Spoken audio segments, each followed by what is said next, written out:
Hello and welcome to We Got a Podcast, a podcast about Dragon Ball from A to Z, from Earth to Namek to Sadala. We cover it all. My name is Randy. And I'm Doug.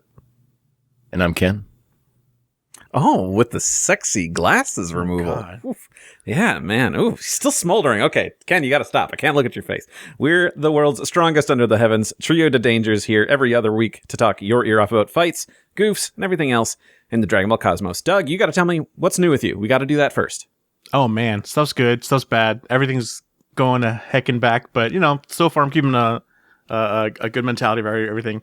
I'm talking about, of course, the increased prices and shipping costs that might be in effect right now. I don't know when this goes up, but I managed to sneak in this Piccolo figure right before everything happened, so I'm really happy about that. I got this from Ami, and gotta tell you, this is an incredible Piccolo. The first figure ever from SH Figure Arts was a Piccolo figure.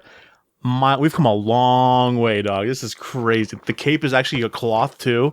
It's incredible. Randy says I poo-poo stuff too much, so I can't say anything. What were you gonna say? You don't have this Piccolo yet. You're like I'm good with the Piccolo 1.0. I'm fine. I purposefully did not pre-order him. I don't like his weak shoulders. Listen, buddy, this thing articulates so well, and all the his clothes are like really soft plastic, so like it's really malleable and can go everywhere. He can make so many good poses. It's a good weight to him. He's really good. He's really good. Look at that. No, Piccolo should have an upside-down triangle for his torso. This is Daima Piccolo, okay? This is Daima Piccolo. Exactly. Was Piccolo ever an adult in Daima? I forget now. But Very end, yeah. Check this out. Cloth. It's actual cloth, Randy. Look at that. It's malleable. It's cool. Is that the word malleable I'm looking for? I've been used it twice already. Yeah. It's a good word. Does it hold a shape, though, or is it just... Yeah, because it's got, like, what's it called? Like, wires in there. So, yeah, like it's, like, blowing to the wind, or it's blowing back here. It's really cool, dude. I also forget if I ever showed you guys my event exclusives, but I got those. I got them. I actually got them from a U.S. seller here. Actually, a cool guy, Elvis. He's actually a YouTuber as well that shows off figures and stuff. So he's back. He's back. Hey, he's back to give me figures, baby. He came back. Elvis never left. My grandma was right. I saw him at a gas station, and he was selling me SH Figure Arts. It was hard times. He needed to sell his collection off to make. I feel bad. He probably gets that all the time. I don't know. But regardless, I am that much closer to completing my SH Figure Arts collection. I've literally gotten only 5 left. 5 SH Figure Arts in the entire 150 or 200, however many they are, collection, including event exclusives, including that Mexican Goku. Only 5 left. Wow. I don't have the Mexican Goku. That's one of the 5, but that's what I'm saying. That's going to be a hard one. That's the most expensive one, Randy, for you don't know. That's like super expensive. That's the Hong Kong Bulma behind you, right? Yeah, they only had, this Bulma was only released in Hong Kong, so it's like a Hong Kong exclusive, but it's one of the official ones. You can even tell it's got a Hong Kong sticker.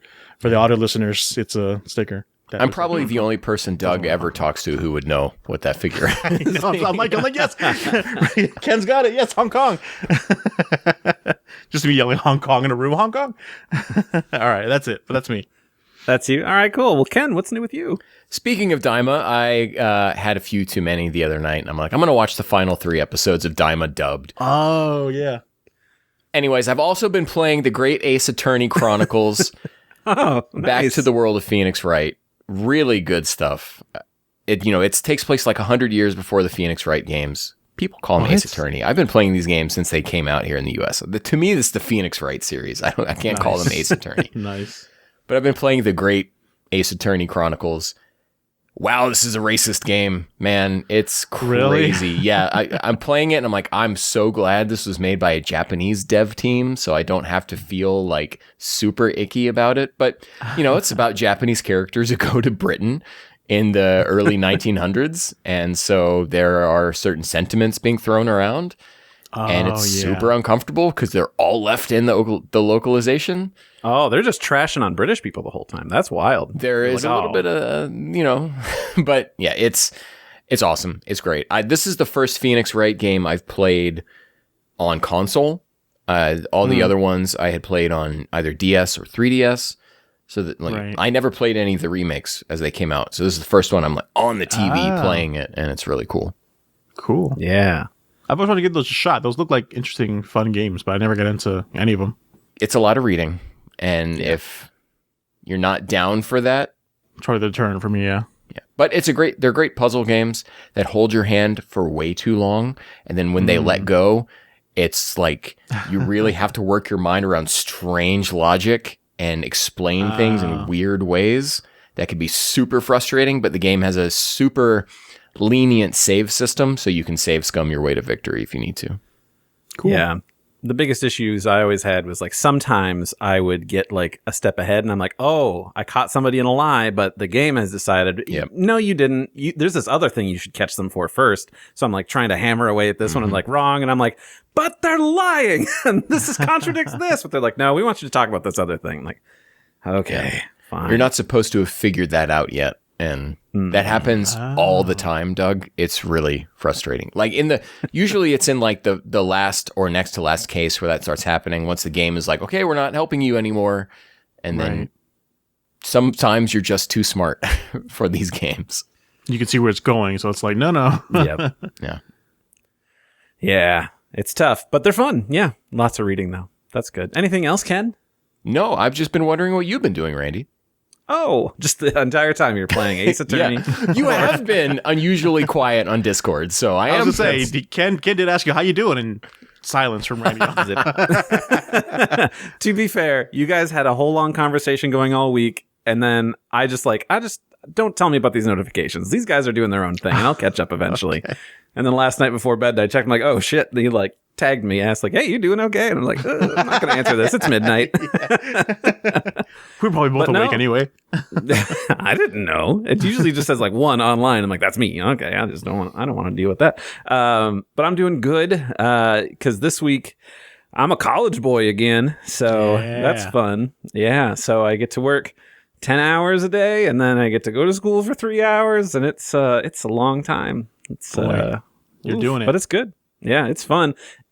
So I went to school for animation, but out of there, I got jobs doing graphic design. And so I've learned a lot on the job, but I was never classically trained for it. So I'm like, there's probably a ton of stuff that I don't know and have the basics for even. So let's just do that. That'll be fun. And it's been good. So like even day 2, we were doing an exercise. I was like, I didn't know about that function in Illustrator. That's wild. Cool. That's going to be helpful. So that's fun. Although during class, we were working on like a project. I'm in there with a whole bunch of people. And there was a girl sitting next to me and like I had finished everything. So I was just, dicking around and just like making different design things in there. And she leaned over and she's like, I have a suspicion that you've done this before. So I may or may not do this professionally 10 hours a day for the last 12 years. You're like the Latino guy fluent in Spanish that joined Spanish 101. Right. It's kind of like, I might learn something new here. Yeah. Well, you can't just test out of it, So it's like, and also there's going to be basic stuff that I missed, like some of those things. I'm like, I didn't know about this. So that's new. That's fun. So that's kind of what I've been doing. And I'm trying to put my money where my mouth is because all these years I've been saying, I was a really bad student in high school and in college. But if I went back today, I'd be super good at it. So now I have to stick to that. Otherwise, I'm a liar. And then I'll feel worse about myself. So I remember those first 2 weeks of class when I felt the same way and then regressed back to not caring. We'll see how this goes. I've got like 5 assignments that are due like 2 weeks out from now, but I'm already done with like 2.5 of them. I'm like, I'm going to get these done. Normally it's always like day of or the night before. I'm like, I got to go through all these. Like, no, I'm going to do them. How long until that attitude wears off? That's what I'm saying. Yeah. It's only one class. It's going to be 2.5 projects done until the last day. And he's got to rush for those last few.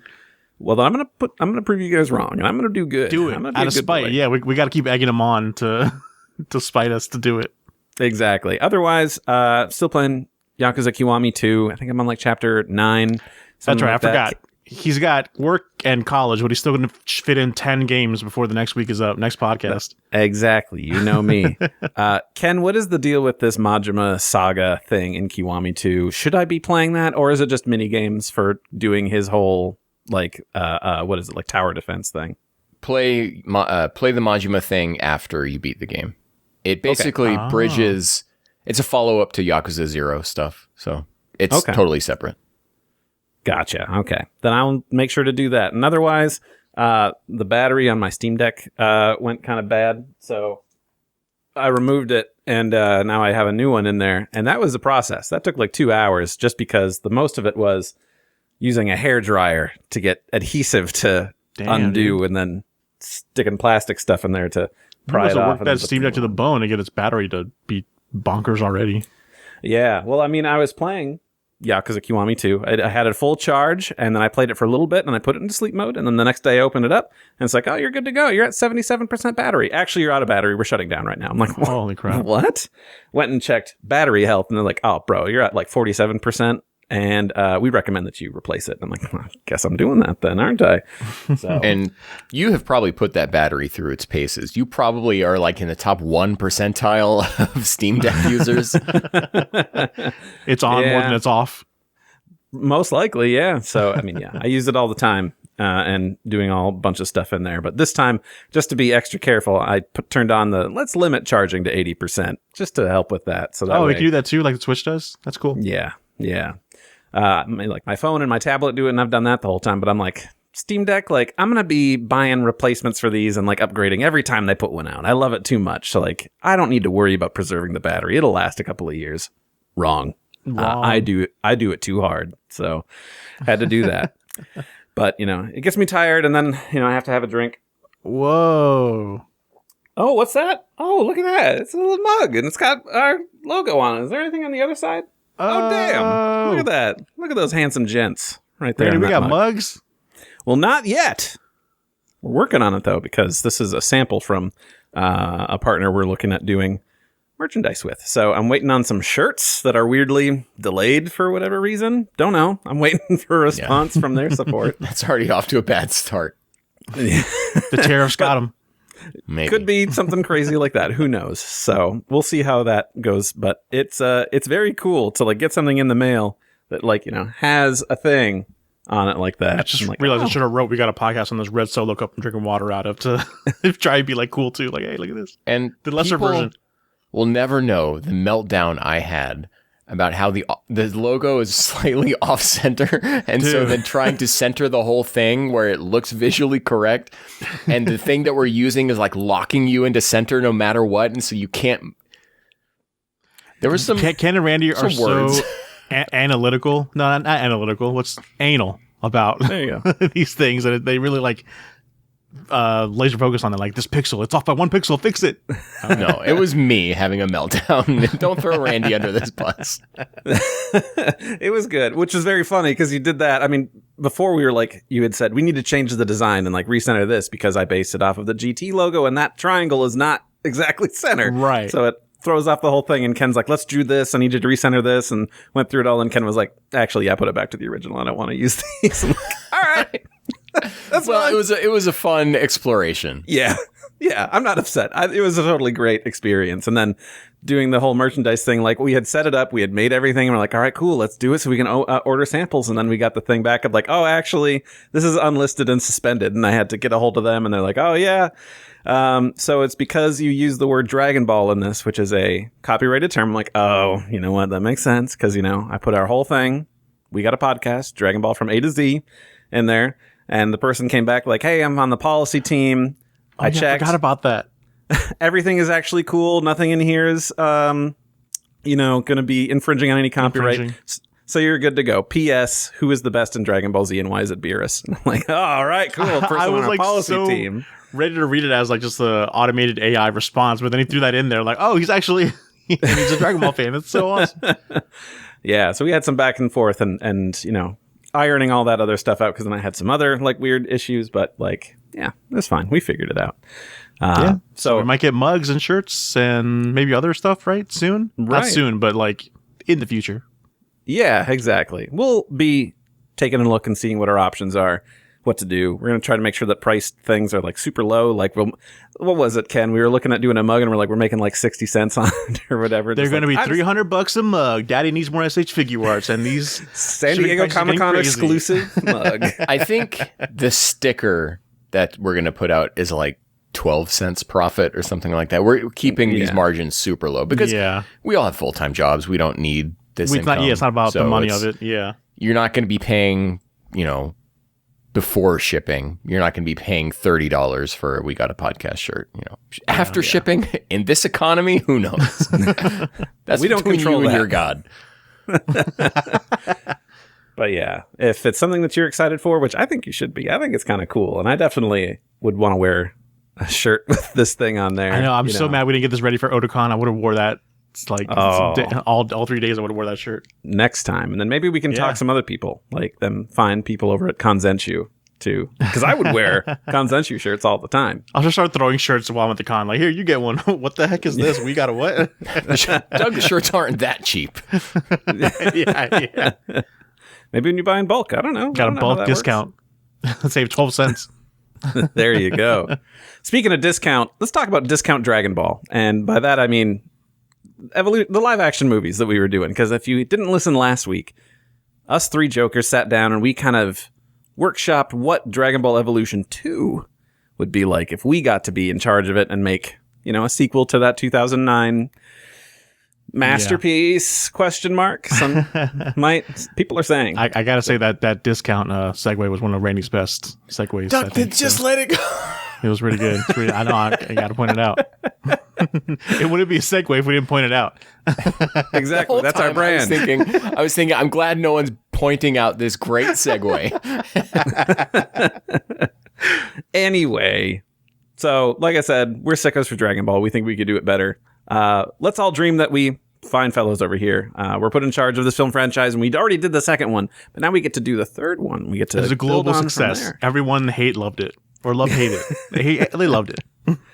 Yeah, exactly. They especially loved the way that we chose to have certain words be pronounced. I think that went over really well. Oh yeah, I'm sure that went super well. Confused everybody. Nobody was happy.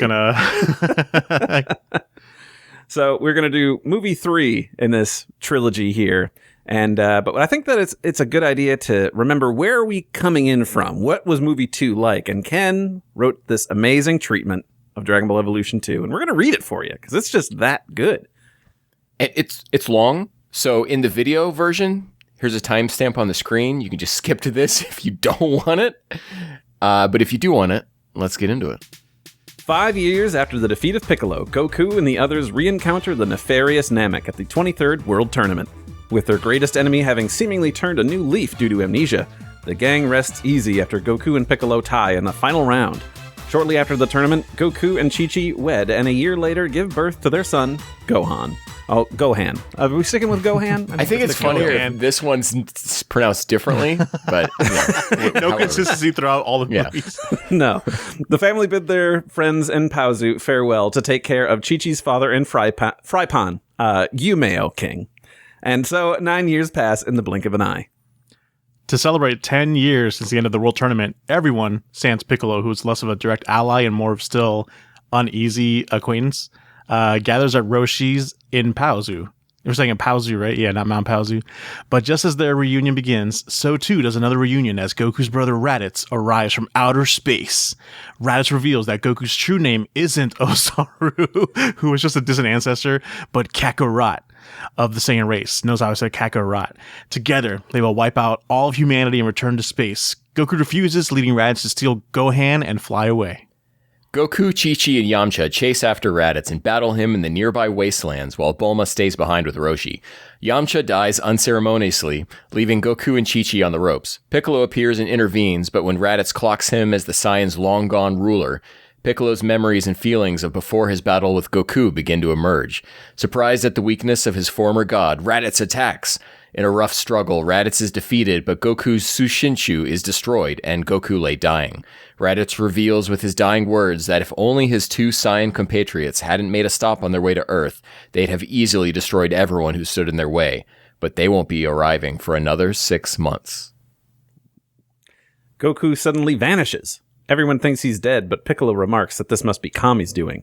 With the 7 mystics sealed him away long ago, they could only seal his evil. His good splintered off to exist in a realm between life and death, which is where Goku must be now. No doubt Kami will train him in the year ahead. Chi-Chi thinks to herself, how could Piccolo know this if he had amnesia? Piccolo remarks that he will take Gohan and train him. Chi-Chi fights him on this at first, but reluctantly agrees only if she can join them. In the Blue Realm, Goku meets Kami and learns his grandfather has since passed on from his realm into the afterlife. Here, Kami will teach Goku the ancient Namek techniques. We're saying it Kaioken or Kaioken? How do you want to say it? We'll decide later. And Genki Bomb, which can only be performed by those with pure heart. Hence Piccolo's inability to use the techniques. Goku must master these techniques before Kami will release him back to the living realm. 6 months pass, and Piccolo can't help but bond with Gohan, despite his full memories having returned to him with time. Even Chi-Chi, with all her misgivings, finds herself enjoying Piccolo's company. Gohan is now less shy, more determined, and shockingly powerful. As the Saiyans near Earth, Chi-Chi can sense their ki and plots that with their trajectory, they'll land outside Eastopia. Vegeta and Nappa emerge from giant asteroidal pods. As a show of force, Nappa instantly destroys Eastopia. Vegeta and Nappa are also shocked by seeing Piccolo, but declare that the Saiyans have far outclassed the Namex over the centuries. Piccolo and company engage with the Saiyans, but Nappa states that he alone will be enough to take them on. In the Blue Realm, Goku senses his comrades struggling, but Kami reaffirms that he will not release Goku until he masters the Genki Bomb, his final obstacle. After incapacitating Chi-Chi, Nappa identifies Gohan as a traitor and the greatest threat and moves in for the kill, but Piccolo steps in and sacrifices himself to save Gohan. As Piccolo lay dying, Kami begins to lose his hold in the Blue Realm. He'll have to let Goku go, even though the Genki Bomb has not been mastered. Before they part, Kami mentions that the only way to restore the Sushinshu will be to go back to the source of Prometheum, the planet where he and Piccolo came from, Namek. Goku is released, but he's back outside Paozu. He'll have to use the Kaioken to get where everyone else is. Piccolo cries and tells Gohan the truth, that he regained his memories and wanted to turn Gohan into his protege as he had once done with Ozaru, then take over the world. However, his time with Gohan softened his heart, and he just wants what's best for the boy now. He apologizes for not being strong enough, and dies. Gohan screams and begins to take Nappa on by himself. Where's all this power coming from? But as the battle drags on, Gohan's rage subsides and Nappa gains the upper hand. As he is about to land the killing blow, Goku arrives and stops him. Goku glows red and knocks Nappa down repeatedly until Nappa can't get back up. Nappa calls out to Vegeta for help, but Vegeta kills him. Vegeta and Goku battle, but even with his Kaioken, Goku cannot win. Gohan wakes Chi-Chi up and they two join in the fight, but Goku knows that the only way to win will be to use the Genki Bomb. To gather the ki required from all living beings, Goku will need to focus, but ever since learning about his brother and the Saiyans, he hasn't been able to compose himself enough to perform it. Gohan tells his father that it doesn't matter how you were born. You are who you want to be, and he learned that from Piccolo. The trio continue to struggle against Vegeta as Goku pushes Kaioken further and further to terrible effect on his body. Eventually, they find a small opening where Goku can summon the Genki Bomb. He throws it at Vegeta, and it explodes in the sky. But Vegeta isn't dead. In tatters, Vegeta crawls back to his spaceship to escape. Chi-Chi hobbles after him to finish him off, but Goku calls out to her that maybe Vegeta can change. They should give him the chance. As Vegeta enters his asteroid, he cackles that he'll be back. He shoots off into space. At the hospital back in Paozu, Bulma finally has the chance to tell everyone that when Sushinshu was destroyed, she sensed an incredible shockwave of Promethean energy, or DBE, catchy, on all her devices. Goku tells him that they'll have to go to Planet Namek to restore it so that they can wish Yamcha back to life. Bulma has been analyzing Raditz's asteroid for the past 6 months and has restored it into a ship that should be able to take everyone to Namek. Goku will have to stay behind to heal, but Bulma will leave behind her plan so that her dad can change Nappa's ship into another spacecraft for Goku to travel. Onward to Namek. Mid-credits scene, Piccolo in the afterlife, Yamcha greets him, and together they set off to meet King Kaio.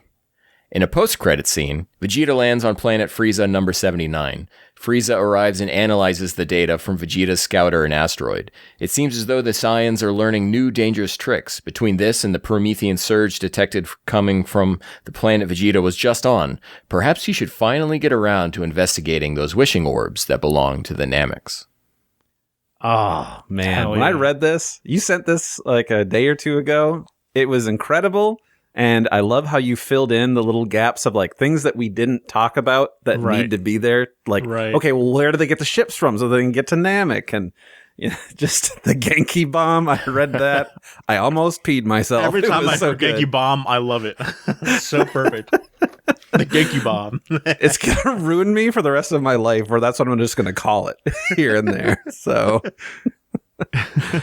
Oh, man. So that's where we left off. And now we've got to figure out what we're doing with this third movie. And yeah, are there any rules to this, Ken? No, I mean, the same rule still applies last time. Let's try to make a good movie. We can't just sabotage it outwardly.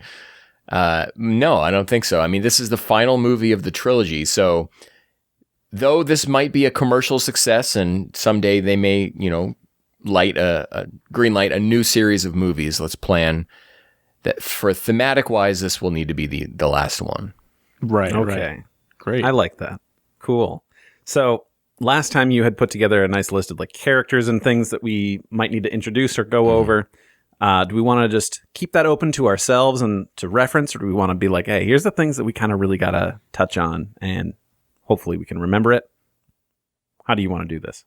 I think what makes this arc interesting versus the Saiyan arc, and this is one thing as I was editing the last episode, it kind of dawned on me how trying to write a Dragon Ball Evolution movie makes you discover what all really worked about the original as you're trying to deconstruct it to put it into a new form. And I think we're going to touch on some interesting stuff here with the Frieza arc, because what makes this arc so different from the Saiyan arc is that the Saiyan arc was very simple and there was such a straight linear path to get to where we were going. Whereas in Frieza arc, you have so many different parties moving around at different, almost like time scales of what they're doing. So you have, Kuririn, Bulma, and Gohan doing one thing. You have Vegeta doing his own thing. You have Goku coming another way. You have Frieza and his machinations, and he's got Zarbon and Dodoria. Q.E. shows up as like the side random force, and then eventually you have the Ginyu Force come in. And so there's so many different things. It's more of like an open playground here to play in. And I don't feel personally, like last time, I think Randy and we were very much trying to really stick as closely to the Saiyan arc as we can. Here, I don't think that's necessary. I think we can really go a little wilder. Yeah, I would agree to that. I was trying to think, we know so little about Piccolo in Dragon Ball Evolution, so we don't really know anything about the Nameks there. So, or the planet itself. Like, this could go really off the rails in like their culture and like how everything works there and all of that. So, yeah, I think we could really kind of go crazy. For this, do we do something like the TV anime series did where we run into stuff on the way there? Are we just going to be like, okay, cool, now they're here. We're coming to Namek. So if we're running into something on the way to space, it has to be something that is tied in, right? Not that this needs to be a Chekhov's gun, as we love to talk about here on the show. Oh, yeah. But it has to be related. It can't just be a ship full of orphans. It has to be something related to the story. Geez, space could even be its own movie. It's just getting there. It could be its own movie. It's unfortunate how... that's the GT movie we'll get to in 10 years. Don't worry about it. Perfect. So where, Randy, I see you did go ahead and jump in here with, characters to be introduced or not. Mm-hmm. Yeah, exactly. I mean, we've got things like, of course, Frieza, Dodoria, and Zarbon. Ginyu Force, we doing everybody. Dende, has he got to be there? Muri, the Grand Elder, Nail, are these things that we could play with or leave out and substitute with something else, or leave out entirely because something else, there's a different path we all went down. I think the crucial characters, right? Can I list those off, or are you going somewhere with that? Who do you think are the crucial characters? So like the Ginyu Force, Frieza, and that is it. How much of the Ginyu Force? Like a lot of them. Like I think like they can replace Zarbon and Dodoria's. Like for movie aspects, like how they cut out a lot of stuff, that would be the more realistic thing as a movie would do, was like just focus on the Ginyu Force and just give their parts to the Dodoria, Zarbon, and all the other, and even maybe keep Kiwi in there as the intro minion. What do you think about replacing some of them? What if Zarbon and Dodoria are Ginyu Force members and they're just like the lower tier of the 5? I don't love it. Yeah, I mean, who wants to, who are you going to take out of the Ginyu Force? Bada, Goldo. Oh. I mean, I keep thinking about how Dragon Ball Z Budokai 1 and 2 did it, like when they just had Ginyu and Raccoon for the longest time. Like that was it as the whole representative of the Ginyu Force. Like, why those two? Right. Those two are the crucial ones in that same aspect. You got to think like that. So Ginyu, Raccoon, and Zarbon then. Maybe. And Dodoria. Because they were also in Budokai 1. Yeah. Yeah. Throw Kiwi in there. So now you got 5. Ginyu, Raccoon, Zarbon, Dodoria, Kiwi. They're their own Ginyu Force. I'm still thinking just Rakumen Ginyu or the Ginyu Force, but no, yeah, we can play with that. So I think that's fun for jumping ahead. But we're going to go to Namek. We have a different cast here than what we had in the original. We don't have Kuririn. We don't have, or Krillin, or I don't know, some other American name we could have used for him. Texas Battle. Yeah. So Bulma is obviously going because we need her for everything that's going to happen there. Also, she has a stake in it. I assume her and Yamcha hit it off, and of course, he died in the fight against Raditz. So Bulma this is also a great grounded person too, like the audience surrogate, as you can say, like that's someone you can explain all this to as you're explaining to the audience. Yeah, absolutely. And I think we didn't do a lot with her in movie 2, and I think that we could do some more here. Yeah. Obviously, Gohan coming along. Now, I had before said that I wanted to use Chi-Chi in a specific way, so I feel that she also needs to come along. Oh, yeah. Goku, so he was battling, and he used the Kaioken too much to hurt his body. Is that why he's staying behind to heal and go through that whole process? Okay. In Dragon Ball Evolution 2, we don't have Ozaru Vegeta because we're leaving Ozaru behind as kind of like an ancient thing that the Saiyans once went through, and there was only that one guy named Ozaru. Oh, so we could bring it back in this movie. Well, Piccolo and Gohan, but this time they're both for good reasons. I'm already getting too deep. Let's sorry. We need eclipses, though. We can't just do full moons. We're stuck with that. And eclipses are much more rare. My big shakeup here is, I'm still not okay with fridging Chi-Chi. We talked about that before. Rob did write in last time and suggested that it's the loss of Vegeta that does it. Oh, yeah. That's also good. Especially if we focus on him a bit in this movie, because we've still got to give him a reason to kind of join on their side against Frieza. Right. Yeah, that's good. So let's think story arcs. Vegeta's story arc should be, remember, we talked about him in the last movie as being much more of a follower of Frieza's at this point, much more, he's drinking the Kool-Aid. And so this will be him falling out of that delusion. Yeah. Mm-hmm. And ultimately then tying into Goku fully embracing his Saiyan heritage, right? So the first movie, Goku accepts that, he has faith in himself. He is Goku, he is Ozaru. And the second one is then Goku, I tied this into him being able to use the Genki Bomb, because I was like, what is Goku's story arc here? And so I had to try to find it, and find it through Piccolo, which is that, who you are, who you were born as now Goku is discovering more about himself, is not your destiny. You still charge your own destiny. And so then his arc in this third one will be fully accepting himself as a Saiyan.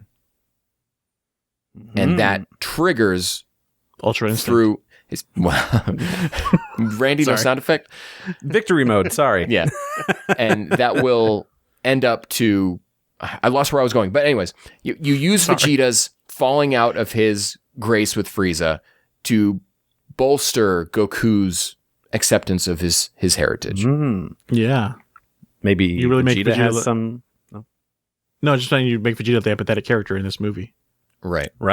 And he could share some sort of Saiyan lore or things, because all that Goku knows is that there was an Ozaru who was with Piccolo and served him. So it's maybe we don't know a lot about the Saiyans other than, there's more of them. What do you guys think about making Vegeta the main character of this movie as opposed to Goku? I mean, wasn't he the main character of this arc? Yeah. To begin with? Yeah, totally. That's what I'm saying. As a movie, focus on him more as the A-plot. Well, yeah, of course, because every classic arc has the waiting for Goku period, in which case, so you would have Vegeta be the lead here.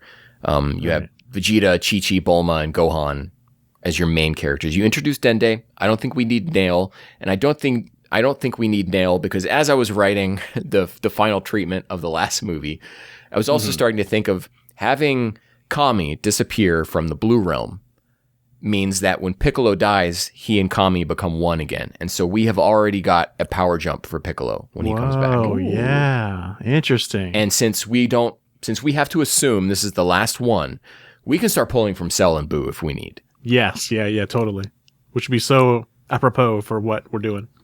Yeah.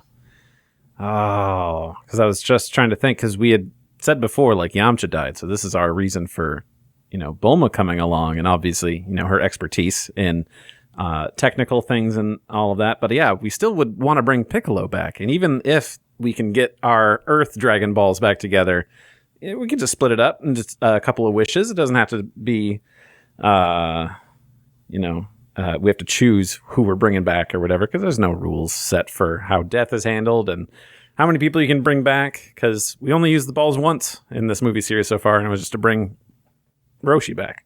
The perfect wish, though. We explicitly have not tied the Dragon Balls to Piccolo, which is something we, in this movie, true. we should probably address. When Piccolo, the way Dragon Ball Evolution sets it up makes it seem like, Piccolo has nothing to do with the Dragon Balls. Right. But we have now established that both come from Namek. So how do we explain that? We don't have to have someone pull out a chalkboard in the middle of the movie, but we do have to create a kind of logic as to why the Dragon Balls ended up on Earth separate from Piccolo. I've got ideas. Just you talking about it, I was like, okay, I got something. Do you want me just to spit it out now? Because we're just kind of freeform going for it. All right, cool. So we know from Dragon Ball Evolution lore that Piccolo is a Namek warlord. Now, what if, he was trying to run the whole place? Nobody there really liked that, but like, what are they going to do? This guy's super powerful. And he's on a plot to like, I got to get these Dragon Balls. Like, maybe they're all held in one place rather than split up. And they're like, well, he's going to get them. We got to launch him out of here on a rocket, something to get him out of here. And of course, they end up on Earth, which is why he and Ozaru take off that way, because they're like, I know where it went. So we got to go there. Okay. So in the time since, are you thinking that Namek then created a new set? I like the idea of there only being one. Okay. That was their only set. And like, they have the abilities to like, I don't know, reforge them or fix them, restore them. I was going to say, why are we going to Namek then? Okay, for that reason to fix the... Okay. Right. So then a key part of the beginning of the movie needs to be then that they have brought the other 6 Dragon Balls with them. Yes. Oh, yeah. I like that. That's easy enough, but yeah. Okay. Yeah. All right. See, we're forming the movie as we go, as we kind of dance around these things. Yeah. The story finds itself. Yeah. They can bring them along. Something happens. There's an earthquake. A fish or a giant crab happens to disturb like where they're keeping them hidden, and they get, taken by the Ginyu Force or whatever. Like, we could find these, or Vegeta gets some. Giru shows up and takes them. Yeah. Why not? Yeah, why not throw Giru in here? Who cares? Now, okay, so we need to talk about King Ko, Kaio, or whatever, King as I Ko. threw in I here. love King Ko. Okay, I threw in as against your guys' Doug disappeared, so we'll find out how that's going to result later in the episode. Okay, there we go. I threw this in without y'all's permission, so we need to talk about what are Piccolo and Yamcha doing here. Why is King Kaio here? We don't have to explain the Kaioken and the what I call it, Genki Bomb. Those can still be separated. But what kind of journey? And this could be like, if A plot in this movie up until Goku lands on Namek, A plot is Vegeta, B plot is Chi-Chi, Bulma, and Gohan. C plot is then probably Goku, which would probably tie into D plot. So you can say C and D plot will also be Goku, Piccolo, and Yamcha. Okay. So what have I done? What have I wrought by including this little wrinkle? I mean, I would hope that you have something in mind, and now you just want to see what we've got to help tickle your brain. I have nothing. Nothing? So you just want Piccolo and Yamcha to be palling around in the afterlife somewhere? I think that's hilarious. So you go, what? Oh, God. What would they even have to do? Something with Snake Way? Yeah, we could do that. Now, again, we're relegating them to a lower part of the story, so we don't have to super develop out what's going on here, but they meet some guy, and they're going to train with him for what purpose? I talked about we don't need Nail, because I have set stuff up for Kami to kind of take that place, which means that we're going to bring Piccolo to Namek, right? So maybe the wish is this is what we can do. I said that Goku wants them to get the Dragon Balls to wish back Yamcha. And so then we can have King KO here to kind of give us a little bit of exposition of why that wish instead needs to be to bring Piccolo back. Okay. And we've got Piccolo and Yamcha here together. But why do you bring Piccolo back instead? Okay. He's not tied to the Dragon Balls anymore. Yeah. Yeah. He's the only one that's strong enough. Like, is it Kaio and Kami talk to each other and like, this is the only way to beat this Frieza foe? Well, Piccolo is now Kami. Oh, it's already happened? He has earned his good guy, heavy air quotation here. He has earned his good guy stance by saving Gohan and his little bit at the end. So now him being his Kami good spirit that was splintered off from him being reintegrated in himself, it's not a big deal because he's kind of already earned where he's at. Doesn't change him. Well, I mean, that's what they said in the series, but it did change him. Yeah. Each fusion changed Piccolo. So he's much more of a wiser Piccolo, I would say, not as, however we would kind of, he's not so much of a warrior-minded, brooding as much. Right. He's a little bit more freed up. We could have them doing some sort of like, I don't know, competition to be like, oh, who's going to get wished back or something. I don't know how that would work out, but it would just be like, oh, we'll try to do that. And before, Yamcha is still, a desert bandit sort of thing. Like he's palling around with everybody else because like, he doesn't stand a chance against them. And like him and Bulma kind of have a thing, but he's still kind of like always, wheeling and dealing, scheming, that sort of things. And during this competition, he has this thing of like, no, it's important for you to go, and gains like this, sort of selflessness of, giving up. Yeah. We have inadvertently given Yamcha a character arc. Right. Even though we killed him immediately in the second movie.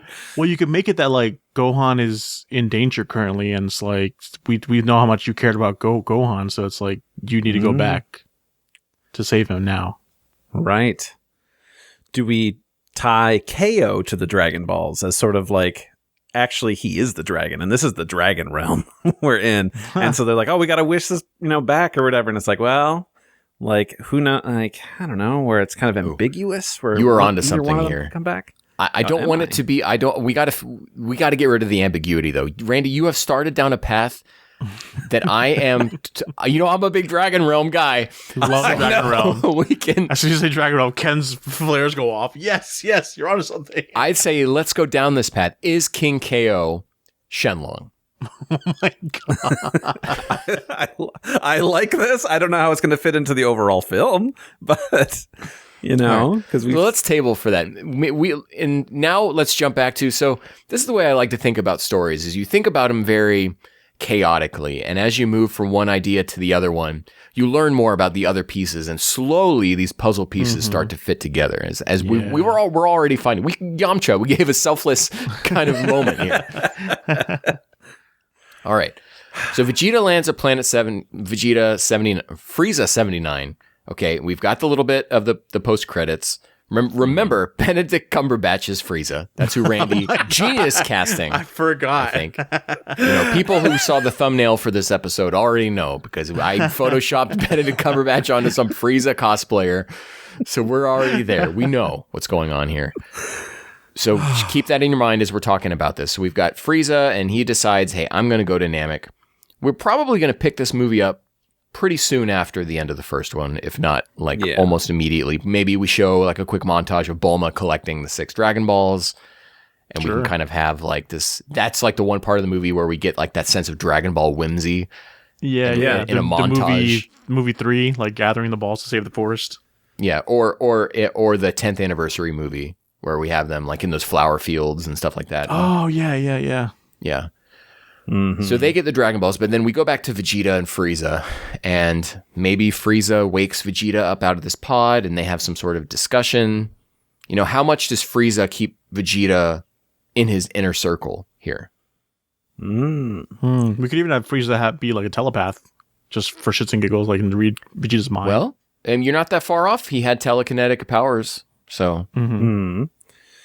I mean, at this point, Vegeta is still ride or die Frieza. Yeah. At least that's where we left off for that. Instead of having him be, like, no, actually, I'm cooler than him and I'm going to be in charge.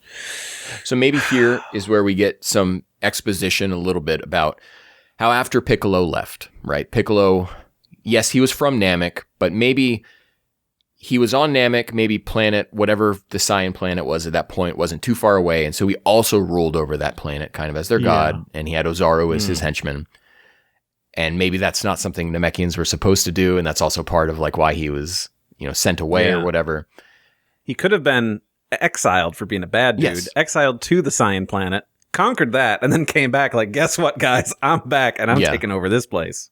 Of course, with every intention to return. And so then after he left the Saiyan planet, and then everything went down on Earth as it did, then here comes Frieza, and then Frieza has now taken over the Saiyan planet.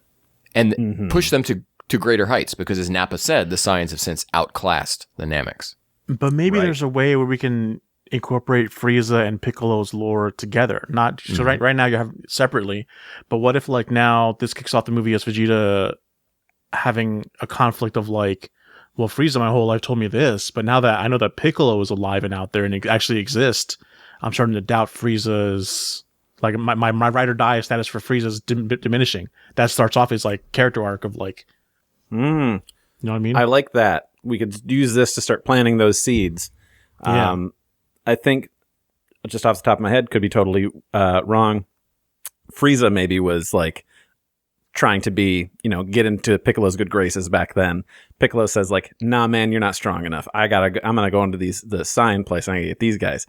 Gets an Ozaru, all of that stuff. Frieza waiting in the wings is like, oh man, that sucks. I hate that. I'm going to work hard and I'm going to become strong. Oh, Piccolo's gone. I'm the strongest now. Well, now I'm very focused on strength and being, wielding everything with an iron fist. So I'm going to make sure that all of my people are as strong as possible. So now Vegeta's better. Frieza learns all this. And Vegeta's like, I can come with you. And Frieza's like, we'll think about it. It's like, I'm not bringing you along. You lost. I'm not bringing a loser with me. Vegeta's like, oh no. Now I feel kind of betrayed by that. Do I want to prove him wrong and that I am strong and I'm going to sneak up after and like, no, I'm going to collect all the Dragon Balls. See, I'm great. That's cool, but I was thinking more of like Frieza said some kind of lie about Piccolo that made Piccolo like a bad or non-existent thing, so that when Vegeta does discover him on Earth, it's like, wait, but Frieza told me this about you, and like it's obviously not true because you're alive, or something like that, something that ties that all together, and that is what the conflict I'm thinking. Gotcha. Okay. What could it be? So yeah, remember, because we're shooting these two movies at the same time, we can make minor script adjustments to the second movie as we need. So that's no problem to go in and add in a line or two like that. So let's not forget that as we move forward. This movie too is still malleable. Yeah. Yeah. Randy, you had suggested maybe bringing Kiwi into this. Does he come in here maybe as Frieza is saying, Vegeta, you can't come with me? And then this is where Kiwi comes in and Kiwi is now coming in instead. Could be. Because he's an exposition character too, isn't he? He's like there to tell Vegeta stuff. Yeah. I think he's kind of there to show that Vegeta was stronger than he was when he left. Yeah. Because like it's Dodoria who reveals the whole fate of Planet Vegeta. That's true. And Kiwi could still hold that role of just like an easy kill of showing how stronger Vegeta's gotten. He can be Raditz, Dodoria, and Zarbon. Not where did Raditz come from? Kiwi, Dodoria, and Zarbon all in one. Right. And it's fun. It's so Dragon Ball Evolution to make Kiwi more important than he should be. As Dragon Ball Evolution 1, Mai out of nowhere also fused with Poir and Oolong, and suddenly she's an important character. So we could do that with Kiwi. Yeah. Yeah, maybe, there's that, they have their confrontation on Namek or whatever, and Kiwi lets slip the thing, like maybe it's not Frieza that lets whatever thing that went down with Piccolo before slip. Kiwi does it, and then like Vegeta's like, psych, I'm not actually dead, and now I'm going to defeat you because I am stronger, and now I have that information. What I'm going to do with it, how I feel about it, whatever that information was, we can figure it out. But so this is where we'll get the information. And is this where we also got it in the original series about Saiyans and their Zenkai boosts, after they come back from near death? Yeah, because Kiwi was like, you're nothing. I'm way stronger than you. And Vegeta goes through that whole thing of, but I almost died on Earth, so now I'm way stronger. So then we can take the Vegeta strength plot thread of the original series. We can leave that intact, where Vegeta becomes stronger by near-death experience and near-death experience, near-death experiences. He moves through QE, maybe some sort of mid-space encounter, and then as we start to get to however many of the Ginyu Force we decide before we bring in Goku. And then Goku's, of course, is the same thing of his near-death experience comes from pushing himself so hard in training. Piccolo will have his own training path with KO, however we're going to do that. So we can keep those intact. Okay, so now we haven't even made it to Namek, though. That's the problem where we're at. We're just going around a bunch of places. It's fine. Do we just keep it simple and does anything happen in space on the way, or can we just go like Doug? You I don't said think so. We want to get straight to Namek, right? Yeah, because there could be a whole movie if we did anything in space. Yeah. Right. Let's conserve some time. Okay, so we get to Namek. Goku will follow up. I think it takes him like a month previously, but let's just say, for sake of we need to have Goku also come soon after. I mean, they can get there in days. Like this, we don't need to follow the same time scale as the original. We can get there quickly. Yep. So Goku will be there a few days after. He's Roshi. This will all happen off screen because remember, Chow Yun-Fat not in this movie aside from one scene that we're shooting in the previous one where he looks up in amazement at something. We'll have to figure out what that's going to be later. I don't know why we hate Chow Yun-Fat's Roshi so much, but we've decided. I think Ken has taken those reins. Ken has this imaginary budget. He's like, I'm not dropping a dime on this guy on the third movie. Yeah. Roshi will do some training techniques with healing techniques with Goku. Of course, it will delay Goku. Let's just say about a day or two. So he'll be arriving after everyone else on Namek.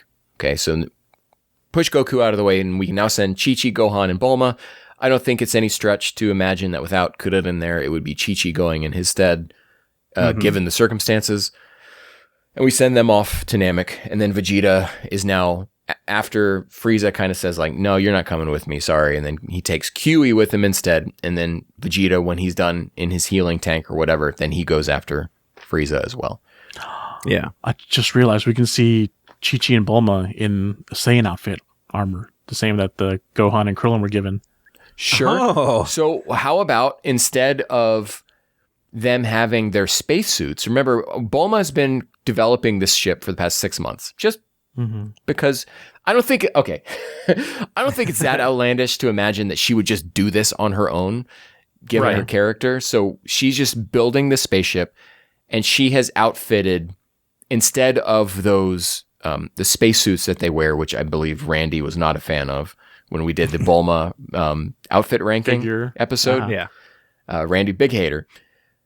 But we can take those and we can just say, instead of those, Bulma has outfitted them with Saiyan armor. And that's what they're wearing. I like that. Because those are left over on the ship too? Yeah. Oh, she just makes her own sets for them, yeah. Yeah. After seeing Vegeta's or what? Well, yeah, she has all the data that was inside the asteroid. So she's got like Raditz's battle data and whatever other data of other Frieza Force members might have been in there. So and she should be lying like, I made these same. They're super strong, just like Vegeta had. I made them. That's awesome. So there, we don't have to have Vegeta explain about the Ruto people or anything. About the Ruto people, yeah. Instead of doing gravity training for Goku, now Ken, just open mind. What if? And he's not going to do anything else other than be on this ship. On the way there, Goku is training with Roshi. He's like, we didn't actually finish all of our training, so let's be doing that, and we're going to push you to the brink. How are you going to cut around not showing Chow Yun-Fat? That's what I want. Why can't we? I don't think I understood why we can't. It's a self-bitten challenge to not include it in there. Okay, that's fine. We have renegotiated Chow Yun-Fat's contract. Okay. I just want to understand where this comes from, Ken. He's the worst. Why? He's like the worst part of that movie. Because it's Chow Yun-Fat. And you've got him in like the worst role and performance he's ever given in his life. But I don't want to see it. You don't want to see it. So, but if you guys want script, so we'll renegotiate with his agents. I think he'd be missed. We'll bring him back. All right, I'll concede on the Chow Yun-Fat of it all. And Chow Yun-Fat trains with Goku on his You way hear that, there. Chocolate Fat? You're back in. Let's do this. You're back in. We're talking Oscar worthy. He's watching through the window of like movie 2, like, let me in more. All right. So we're going to get to Namek. What's it like here? Like, is it peaceful and serene? A lot of green, a lot of water. Is it still like war torn from like when Piccolo was here before? I mean, granted, that was 2,000 years ago. Like, how many Nameks are around? It makes sense to be peaceful like it is in the series proper, right? But I don't think we need to change that. We need to explore who the Nameks are first, then. If we're going to, what is this world look like? Are the Namek same? Piccolo was a warlord from Namek. Yeah. So does that mean that there are others like him? Or has that kind of dwindled away over 2,000 years in a time which only few can remember? Are they long-lived? Like, was Piccolo actually, like, would he have lived for those 2,000 years even if he wasn't sealed? Like, are these the same people from back then? Or are they, like, mostly extinct? Right. So when we pick up with the Namekians in the original series, their numbers have dwindled greatly. It seems like because of whatever that great catastrophe was 500 years ago. I'm not going to smack talk Daima here. 500 years ago. And so there are not very many of them, in truth, because they've all been birthed by the Grand Elder. So we only have so many Namekians here. Do we just dwindle that further? I mean, it would make sense for the production of the movie to not have to worry about so many different Namekians. Like, do we only have the Elder and Dende? But then you kind of lose the aspect of the worldly vibe of it, where, like, if you're just saving a small town, it feels like you're saving a town as opposed to a world. If you dwindle it down more. So then if we don't have to worry about, remember, there are no Dragon Balls on Namek at this point. Right. So we don't have to worry about each of the different village elders protecting their Dragon Ball. So then we just have it be like one village. We could. But then we've got to deal with... Scale. Yeah, but if we do that, then we don't really have the tug of war situation like we had for the Dragon Balls, because we had many more locations we could go to. We're dealing with these different villages and things like that, because the thing that we've built with the lore that we have is that Namek exists. Piccolo was of a race from there. Promethean energy comes from here, and the Dragon Balls were first crafted here. And in order to fix them, there's something here or someone that will be able to fix it. It could be, just in like a Endgame where Peter Dinklage was the only character left that could fix Thor's hammer or create a hammer. Same kind of aspect. Maybe having just one character? That'd be too much, but... So we can scatter the Dragon Balls a bit then if we do have a mid-space encounter. Okay, so in the post-credits from the previous movie, Frieza, what did I say here exactly? Frieza says he between the Saiyans learning new dangerous tricks and the Promethean surge detected on the planet where Vegeta was. So they know something happened on Earth, and it was of Promethean energy source. So why doesn't Frieza, maybe he sends someone to Earth, and that, whatever their asteroid is, encounters like Chi-Chi, Bulma, and Gohan in space. There's some sort of a struggle there. I mean, Gohan is going to be more powerful than probably anyone in Frieza's forces are expecting, as we saw in Namek. Okay. This would also kind of give us an idea of how much is it going to be for these guys to deal with the men Frieza have. And we just say it's a pool. Sure. They could be boarded midway in space because, like, they detect, oh, you've got Promethean energy here. You brought the Dragon Balls. Well, we're going to board and we're going to steal these. Maybe even in just the scuffle of Gohan taking people out, like, yeah, we just have a pool be like, oh, there's the Dragon Balls. I'm just going to grab them and I'm going to get over into our ship and we're just going to take off. So they're like, okay, well, we're still going to Namek, but like somebody just stole these. Or maybe they're dangerous to have around. They give off some sort of radiation, so they're in like a separate pod, and like something happens where they get shot and they fall down through the atmosphere. Now they're spread all across Namek, so we've got those 6 Dragon Balls to find all over again. I don't think we need to steal all 6. I think let's just give this explanation for how they take them and have them on Namek. Okay, and we can split them up more by like Vegeta stealing some. Or something. Yeah, which we at that point we can follow a little bit of just the original series. Yeah, where Vegeta, he throws them all and then he's sitting on them for a few days waiting for the Ginyu and everything. So Doug, how do you feel about having a pool, maybe a whole team of like those just random Frieza Force guys, Goons board? Yeah, that takes away a little bit of the aspect of how Krillin in the original series, how Krillin and Gohan and Bulma were just like they didn't go there to fight. They're not there. Yeah. In the whole scheme of things, they're like small fry that are always like sneaking and hiding to avoid conflict because they don't know if they're strong enough or whatever. Okay. If you introduce Goons immediately and then have them take over, then that takes away a lot of the tension of like, oh, Gohan's got it. Like everyone, he can take care of anything. This Frieza guy, yeah, he's probably can take care of him. Obviously not, but it gives off that feeling in a movie if you make him too strong in the beginning. So, but think about when they land on Namek, and they think that this is going to be peaceful for about 2 seconds, and then those two scouts show up. Yeah, that could be those. We could have the people that do board.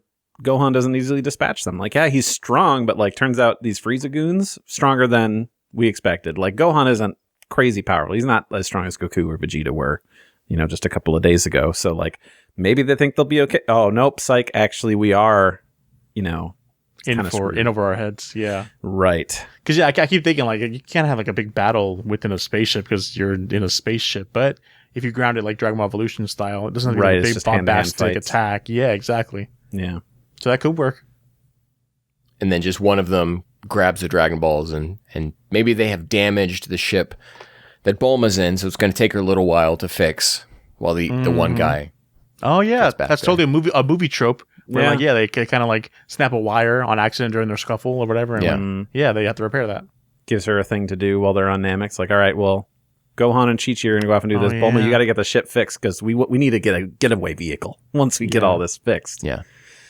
And so at this point, maybe Frieza, who knows what? So Frieza thinks that there's these wishing orbs on Namek. Of course, he doesn't know that they ended up on Earth, but he has still sent a guy out there to Earth to go see. This guy encounters Bulma and all of them, steals the Dragon Balls, and he's like, Frieza's headed towards Namek about these, so I'm going to go back to meet Frieza. Maybe he doesn't have we don't know how they're able to communicate at this point, so maybe they don't. We haven't set up in the series that they can communicate long distances at all. Right. In the series we have, these movies we have not.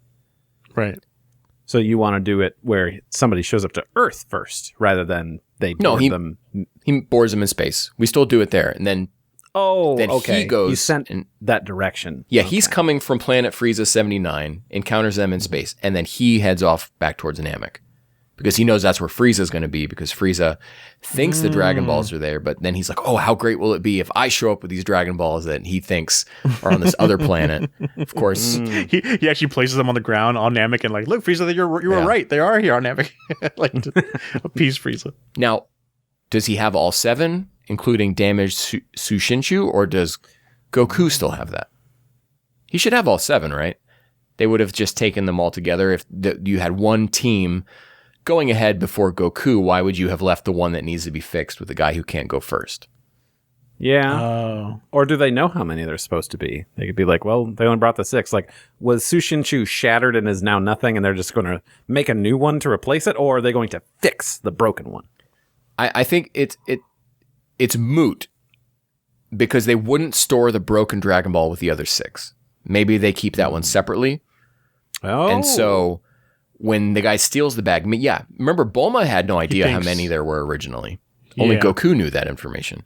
Yeah. And so he's going to steal the 6. He thinks there's only 6, and then he's going to head back to Namek. And then, of course, we get a whole thing where they try to perfect wish or whatever. Maybe Frieza, like there's a struggle of Frieza trying to get that information. Then he gets the information. It doesn't work because he doesn't have enough. Yeah. Okay. So we figured out some wrinkles here that we can get going. And then what if the whole central thing on Namek is like what all teams are trying to do is to find the guy who can actually repair it? Like maybe they find other Namekians, but like there's only like one guy and he's like no one knows where he is, and that's the cat and mouse you need of like everyone just meeting up at the same spot. No, like it's like no one knows where this guy is that can fix the ball. Okay. So then we need separate villages again, so we go back to that. Yeah. I'm fine with that. We don't have to just so few people. And we can have Grand Elder rather than being, a guy who just has a Dragon Ball and gave birth to the Nameks. He's the forger, he's been around all this time. He made the original set. He's on his last legs. He is old, but they heard Frieza was coming, so they like took him in the bunker like a president, like, no, come on, let's go. So he's in hiding. Okay. Or he's just like a hermit. Yeah. But either way. We have now gotten to Namek. Sorry, guys. I forgot to put eye drops in before we started. Oh, boy. So we've now gotten to Namek. And so here on Namek, we have Vegeta. He touches down. We have Gohan, Chi-Chi and Bulma. Chi-Chi and Bulma. We have so many characters moving around. How did Toriyama do it? And they land on Namek. And then Goku is in space at this point, training with Roshi. Roshi is being like, I'm going to put you through the hardest paces you've ever gotten. Like, you don't know what's out there in space. And you're dealing with who knows where Piccolo came from. We saw these other Saiyan threats. So we're going to push you harder than you've ever been pushed in your entire life. Yeah. And we're going to do it over and over and over. I can shoot a Kamehameha into you to heal you.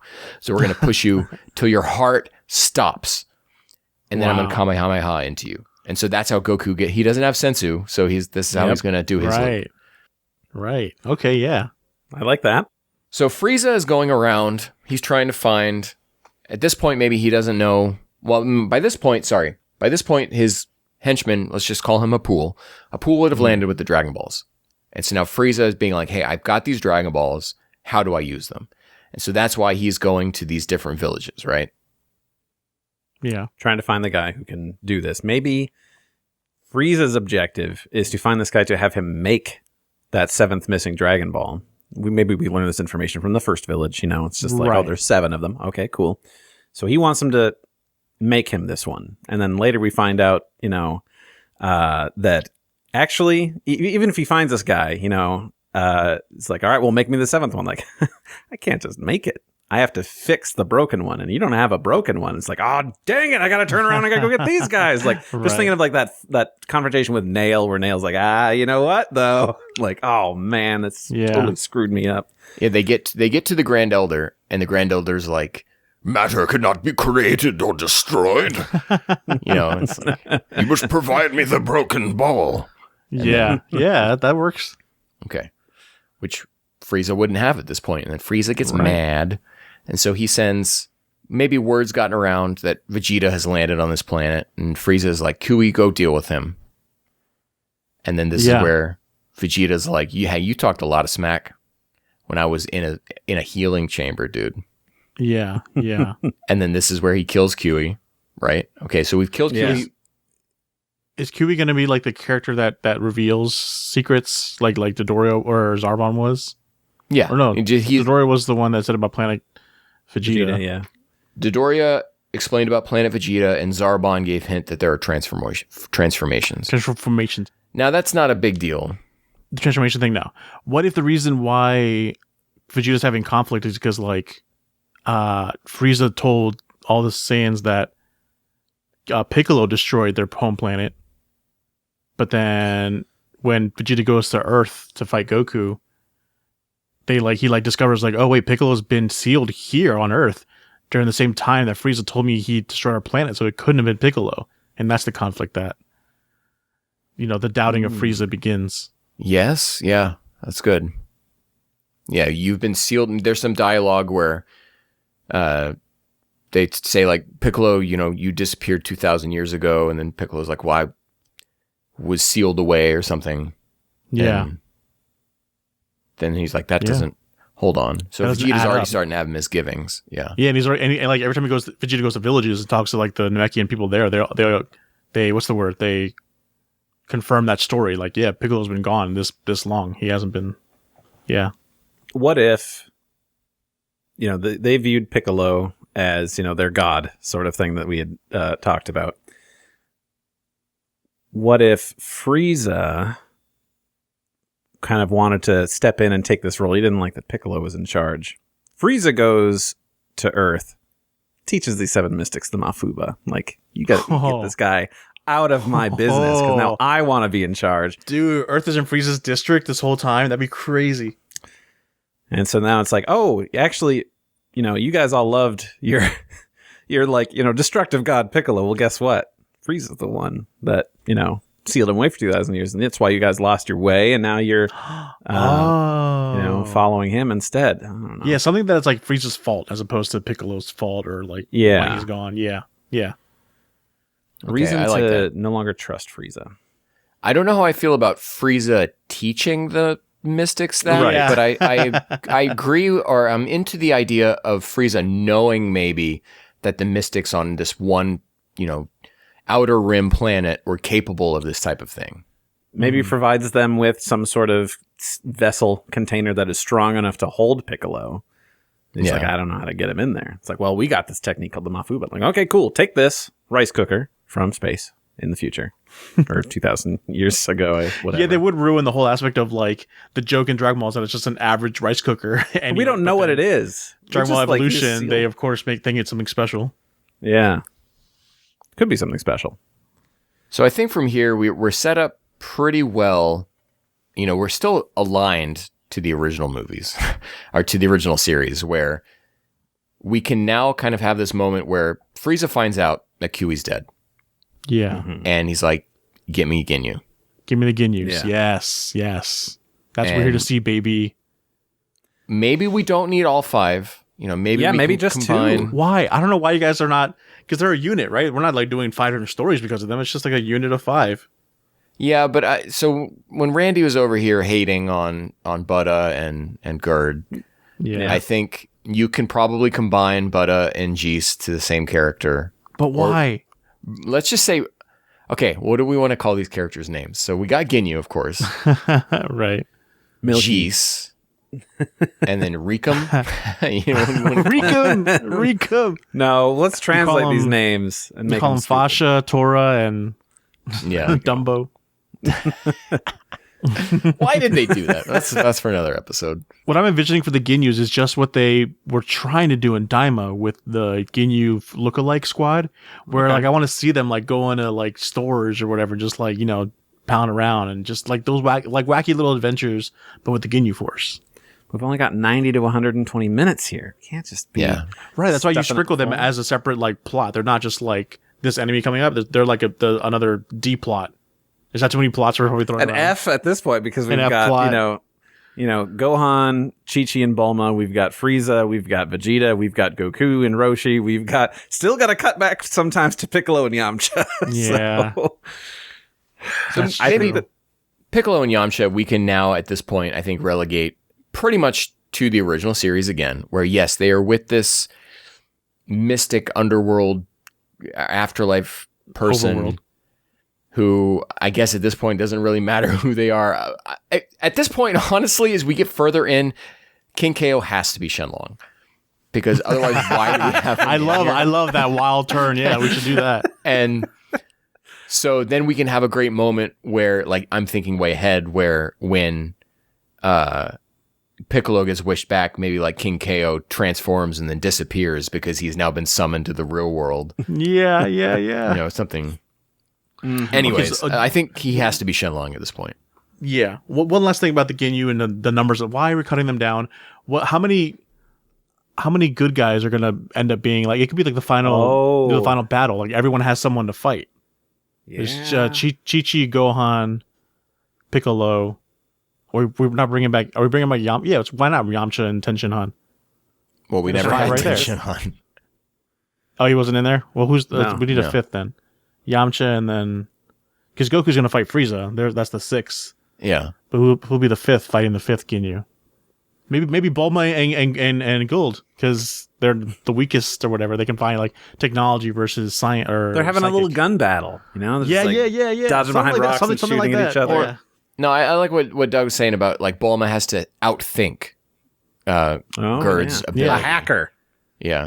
Trying to hack into the ship, and she's Yeah. like, "No, I got to keep him out. I just fixed this like 3 seconds ago." Yeah, she has to play like chess 5 steps ahead of where Gerd is because Gerd's Yeah. going to keep stopping time to move to a different place. So she has to arrange things to kind of like lead him along to a place Give her where a cool moment of he like gets in his own trap. She Yeah. used her brain to like take out one of these Yeah. guys. Okay, that's perfect. Or So okay. We're back to all 5 Ginyus. Did I Yeah. fix? Did I? You did it. So then we have to think of the team ups. Okay. Oh, before we get to here, so let's just figure out how we get to Ginyu. Frieza says, "I need Ginyu," but Ginyu's going to take like a day or two for the squad to get there, which gives us time to then get back to the period of Goku's on his way, but he's not here yet. Right. Vegeta's still loose. Right. Maybe Vegeta got a hold of some of the Dragon Balls, and so he's been sitting on them. We can come back to Vegeta, but they don't need to because the seventh ball is inert. That's the whole point why Vegeta took them anyway. And well, I mean, like besides having them themselves, but to make it one more extra step so that Frieza can't just like get that last one fixed. Like, now I'm good. Like, yeah, you got it fixed, but now you're missing those 6 and I got them. Yeah. Maybe Vegeta encounters Bulma, Chi-Chi, and Gohan, who we'll just call BCG. So I don't have to say all those names again. He encounters the BCG and then in this encounter, he gets the broken Dragon Ball. And then it's Vegeta who goes and takes it and gets it fixed. So he's in control of this last one that works. Yeah. But Frieza still has the other 6.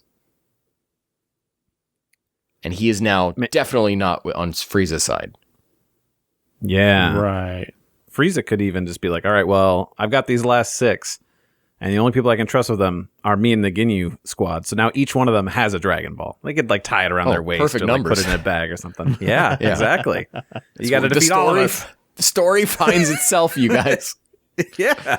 Could it be like the Elder Namek, like when Vegeta brings it to him to fix? The Elder Namek is like Vegeta's up to like near the end of the movie where Vegeta's got like the turn of like, maybe I should be a good guy or whatever, not good guy, but not Frieza, and the Elder sees that in him, and that's why he allows to fix the ball, like, and that's like the audience, like he is good now or whatever, because he's gonna take the balls. Because he didn't have a wish before. Unlike in the original series, he's like, well, I'm going to become immortal and I'm going to beat Frieza. He doesn't have that motivation anymore. So he's wanting to get the balls for Frieza, who probably wanted to do the same thing. So maybe kind of sees in him like, oh, I know what your wish is. And it's like not a bad thing. Because like now that he's been, freed of that whole thing, I'm like, no, Frieza's the best. Like, oh, maybe he's got ulterior motives. Maybe he I don't know, his family back, or like his planet is gone and he does miss it. Yeah. Some dumb movie thing like that where it's just like, let me bring my whole Saiyan planet back, because it's the last movie. We don't have to delve into like the repercussions of all that. It's just like a nice happy ending where the Saiyan planet is back to restored. And I think that's good because we can set up then the Grand Elder sees in this with Vegeta. He's like, I know what your wish is, but they don't discuss it. They don't say it out loud, because then we get Vegeta telling Goku that as he's dying. Yes. Yeah. Like, why did he even fix that for you? You're a piece of garbage. Like, right. Ooh. It's a mystery the whole movie now. Everybody's like, why did he do that? So we have the Ginyu Force. I still think we probably have too many for the people we have fighting at this point. Dang. So because we still have to Piccolo and Yamcha. Do we even wish Yamcha back? Is he like an end movie type thing where he comes back? When do we wish Piccolo back? I think Piccolo coming back. Go ahead. A cool end game type situation where everyone shows up at the midnight hour. What's it called? 11th hour, and like you just like everyone happens to show up right when the Ginyus are like the five of them are there to fight like just BCG, but then they're like we're outnumbered, and that's when like Piccolo comes in and they're like comes in or something. That's when Vegeta shows up. Or Vegeta shows up. Yeah. But then how is this wish thing going to shake out? Because we don't have 2 sets of Dragon Balls to work with anymore, because we use the Namek ones to get Piccolo alive and to come back. And so we don't have that. But we haven't defeated everybody, so now not everybody has a Dragon Ball, so they would be able to wish Piccolo back. We don't need the Dragon Balls to bring people back to life. We're movie logic, right? They're on Namek. Maybe a Namekian can just do that. Or... Just throw it out. Reasons why to keep the Dragon Balls to the very end as opposed to like using them mid movie. Right. Or Ken, you're gonna love this. Dragon Realm KO is Shenlong. Yeah. He's putting Piccolo and Yamcha through this whole rigmarole. Maybe it's just like it's some ridiculous thing like, well, we got to do it. Like, I don't know, some stupid competition. It could be super gaggy. I think it could be gaggy. It could be serious. Yeah. Whatever it is. But anyway, he's like, oh, by the way, I'm Shenlong. I'm the dragon. And like, yeah, people get the Dragon Balls and then they ask me for a wish. I can do whatever the hell I want. Right. I can just do whatever you're coming back. And like, whoever wins, I'm bringing back to life. And then, that's the whole rock, paper, scissors. And Yamcha does his selfless thing like, or that. Yeah. You got to go help him and save Gohan, because Gohan's in trouble fighting whatever Ginyu Force member we've paired him with. And that's when Piccolo, I'm alive and I'm back and I'm here to help. And then we can keep Kaio's like cheekiness by then like just also deciding like I can only send one of you back, but then being the cheekiness and like send also Yamcha and like, yeah, just wanted to be funny or whatever. And now they're both back. Yeah, could do something like that. Strangely Toriyama-like to totally trivialize the whole conceit of the Dragon Balls and have Shenlong just be like, yeah, go, sure. Yeah, yeah. So I kind of like that. Or we could use that. We end up getting all of the Dragon Balls together at the end, and the one perfect wish is for Dragon Ball Evolution Yamcha to come back to life. Yes, yeah. So it was or still... I mean, we go off the rails. He does come back anyway, and then they use the wish to bring back Planet Vegeta. Vegeta's alive. He gets his home back. Yeah, he's a good guy from now on for movie 4. Or get greenlit. Vegeta dies though, but like Vegeta gives his life to like get the Saiyan planet back. He's the true prince of the planet. Yeah, like they would have to, in order to do this. Even this wish is still beyond KO's, scope. Unless Vegeta sacrifices himself, like blood for blood type thing. Yeah. But I don't know, because I think we need to kill Vegeta off in order to trigger Super Saiyan and Goku. Yep. I think that's... Absolutely. I think, we leave Vegeta dead. But then they get the Dragon Balls and they're like, let's grant his wish. He went through all of this and he changed. Vegeta's gone, but let's make his wish true. Yeah. We can bring him back in another movie later. Yeah, well, they're going to find it was a nightmare to bring the Saiyans back at all. Yeah. Maybe they shouldn't have done that. That's for movie 4. Yeah, their strongest scientist, guess what? He's building androids over there. This is Universe 7 or 6, wherever Cabba's from. And they're the... Oh. Yeah. No, I know. As we're thinking like cursed territory. Yeah. Baby. Oh, yeah. Rather than a dude, that'd be so appropriate to bring back. That's all has to do with the Saiyan stuff and everything. That'd be great. Okay, Nightmare. so I like this. Yeah. So Dr. Mew is the reveal at the end. KO is Shenlong. As Yamcha. They keep saying Piccolo KO competing because he will bring one of them back, which is when KO and Shenlong. It's going to be the whole hero Kami thing of like, in the dub, because of course they weren't using Shen. Okay, so we've got so many characters now active on Namek. We've got Frieza, we have the Ginyu Force, we have BCG VP, and then we have Goku on his way. Yeah. So this is like, we're in like Fast and the Furious type territory. We have just so many characters, cars crashing into each other nonstop. But we wanted to have some sense of composure to itself, right? So like we talked about with Bulma versus Gerd, how that could be an interesting encounter. Do we have to there has to be like, who fights Raccoon? Who fights Jeez? Who fights Buddha? And why is that a good mix-up? Let's do that. Well, Burter's the speedy guy. Which one of our heroes can be the speedy people that we can just... We don't have to adhere to this. Yeah. We don't have to adhere to this. We don't have to, but who do we have? We've got Bulma. Good guy. Did that. Chi-Chi, Gohan, Vegeta. I think Piccolo should come in and help Gohan. Gohan's not able to defeat his counterpart. Then let's make it Gohan versus Raccoon, because physicality-wise, Raccoon is the most Nappa-like. We still give him that neck crack. Yeah. No, we don't have to go that far, because we don't have Senzu to fix it. Or... If you guys, since we have, reestablished Chow Yun-Fat's involvement in this movie, Chow Yun-Fat, when they finally arrive, he Kamehamehas into Gohan. Yeah. Yes. There it is. Yeah. He's our Dende, and Frieza's going to basically. Yes. If he wants that Oscar, he's got to die on screen. And then 5 minutes later, Vegeta dies on screen, and that's even sadder. too many. Yeah. I love like someday at a panel, like let's say that like this. Imagine a world where this movie came out, we wrote it, and we're sitting at a panel having to explain combining KO and Shenlong and Roshi and Dende.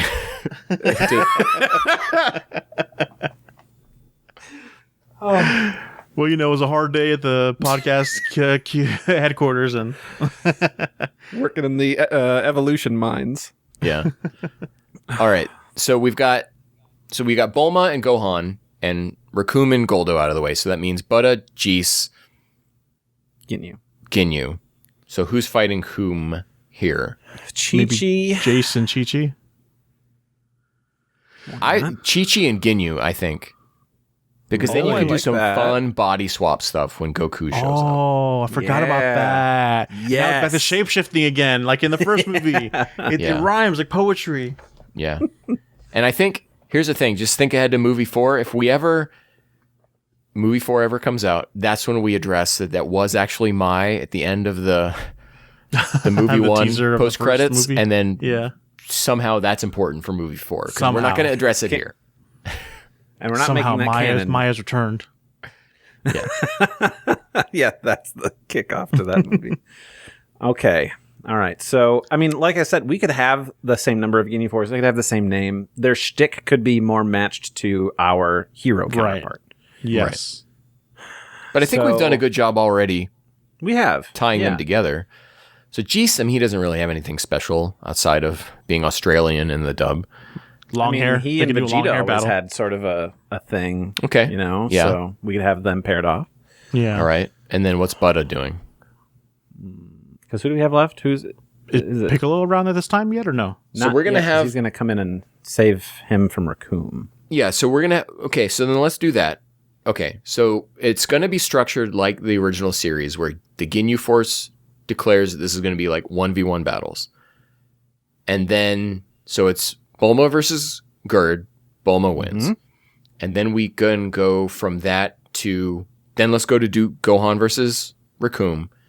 Piccolo intervenes, which is against the rules. And they defeat Raccoon. So now Piccolo then has to back-to-back go in against Buddha. And we don't really have anything... What's that? I had a moment of like, we're doing tournament style. It's not just gonna be like a movie thing where everyone just happens to be separate apart. Right. Yeah. But now I know. But now I do like tournament aspect because that brings it back to the evolution of it all and like Toyson. What? But just like how it's a lot more believable that these people are on the same fighting level as each other if you do a tournament style for some reason. So I like who's organizing this? Who is keeping track of what is happening? Well, it's just like Ginyu himself. It's like Ginyu's like, let's have fun. Let's do a tournament thing, and then. I mean, that's almost how it was in the original. It was like everyone stood back while Gerd fought Kudin and Gohan. So we can kind of like adhere to that. Yeah. So then you have Buddha, who still is like, I'm the fastest in the universe. And Piccolo's like, well, KO just sent me back to the life. Yeah, I'll show you who's the fastest. And I merged with Kami now. Exactly, yeah. And this is where we really get to show off Piccolo's upgrade. Mm-hmm. And then after that, we get Vegeta versus Jeese. And then around this point is when maybe Chi-Chi versus Ginyu happens simultaneously. Mm-hmm. Yeah. And everything starts going to hell. This is something we'll figure out in the treatment. We don't have to... Everything starts going to hell. And then Goku and Roshi. What if we don't show a lot of the Ginyu Chi-Chi fight? Like they square off, like, all right, let's do this. We cut back, we start doing everybody else's fight, and now we cut back to them. Ginyu has the crap beat out of him. Goku arrives, and it's like, Chi-Chi, I'm here to help you. And then punches him. It's like, it's me, I'm Chi-Chi. Like, shit. It's poetry from the first movie. Because Mai became... Yes. Oh, that's good. Perfect. It just writes itself, you guys. It does. It really does. Okay. And of course, they have to go through shenanigans to get the body switched back. Yeah. Around. Well, we're still doing that. Chi-Chi doesn't die. It's Vegeta's death that activates Goku. Because then I just going back to if it was Chi-Chi, it could be like they're both body swapped, or they're both. Oh, it's body swap, right? They're not the same. Mm-hmm. But regardless, I'm trying to just get at that. It looks like Chi-Chi's winning, about to win. Goku's there to win this stuff. And then that's when Frieza arrives and just kills both Ginyu and Chi-Chi. Like, try and body swap now. And then we're going to kill but Vegeta is going to be... No, I know. I'm just saying, if we did that, small tangent aside, now let's get back to it being back to Vegeta. But I just liked... It's almost set up too nicely, where it's like Chi-Chi as this character is standing up to Ginyu and like might win, and just having Frieza come out of nowhere and just kill him is good movie shit. But yeah. So we have our good guys win, and they've got the Dragon Balls, and maybe they're like, all right, cool. And Vegeta's here. He's helping us. That's so great. And like, now we have all these Dragon Balls. We just got to beat Frieza and we can give our wish. And Vegeta's like, I'm not handing mine over. Like, because he's got his own wish. Oh, shit. So he's going to hold on to it. Maybe he doesn't like retaliate against them and fight them. But that's like when Frieza can show up. Right. And then this is where, so now we've got BVZGPR all fighting against Frieza. Like, where do we have to, like, kind of pull some of these characters back? Maybe Frieza, kills Roshi, like, right away, because maybe he witnesses Roshi Kamehameha Gohan's, maybe Gohan's neck gets broken at some point in the Ginyu thing. He witnesses this, so he kills Roshi, boom, kill the healer. And so then, at this point, Bulma's like, well, I'm just a human who outsmarted a little frogman. I mean, movie logic, all you got to do is just have Frieza do like a wind push to push them all aside. Okay, yeah. And so leave it in Goku. Right. Well, maybe gotta be him versus like Vegeta first for a little while. Right. Somehow. Regardless, the wind push to get stuff out of the way, people out of the way. Pushes everybody out of the way. Maybe Vegeta does take everybody else's Dragon Ball when he's like, no, we're making my wish. And then in that struggle, after he gets them, Frieza does whatever, locks them all away. So then it's just him and Vegeta. They have their fight. We reveal like Vegeta's like his wish, and that like sets Goku off, transforms, breaks through whatever is holding them apart, and then he can go in and do his fight with Frieza for the win. But it's too late because Vegeta's been killed. Already dead. Yeah. But he hasn't used the Dragon Balls like Frieza hasn't. So, and they're like all there to witness this. Yeah, of course. I think we've got a good framework for a movie here. I think so too. We're all in a lot more agreement than we were in the second movie. Well, I mean, this one, the Frieza arc is so much more complicated in structure that you really can't even try to adhere to it perfectly. You have to kind of just do pick and different pull things. some stuff. Yeah. Whereas Saiyan arc is pretty simple story. Yeah. We stuck to the spirit of it. Right. I think changed so. it around the mechanics and everything. Yeah. Mm-hmm. And of course, dear listener, you may be thinking like, oh, what about the destruction of Planet Namek? And it's like, of course, those are all things. We're looking at like the big beats to get to those points. The way it wraps itself up, that's for treatment territory and then final scripting. This is when plotting out a movie. When you go and you see a movie and there's like 6 writers on it, it's because stages like this happened and then treatments happened and then scripts and then script rewrites. And so we don't have to figure out the whole thing here. Like when we went through the treatment I wrote up for the last movie, a lot of that detail in there, Randy said, I filled in because we didn't discuss it last time. So there'd be more to fill in here. But I think we have a solid framework. For this framework. Movie. Yeah. The bones are all there. Yeah. Listener, how do you feel? Let us know in the comments. How much of a banger was Dragon Ball Evolution 3? What's its Rotten Tomato scores? And will you defend it on message boards? Should Chow Yun-Fat be in the 4th movie? Should he get an Oscar this year for his portrayal? Yeah. The camera cuts to Ken as he's receiving his award to just Ken just like... He just gets up out of the chair.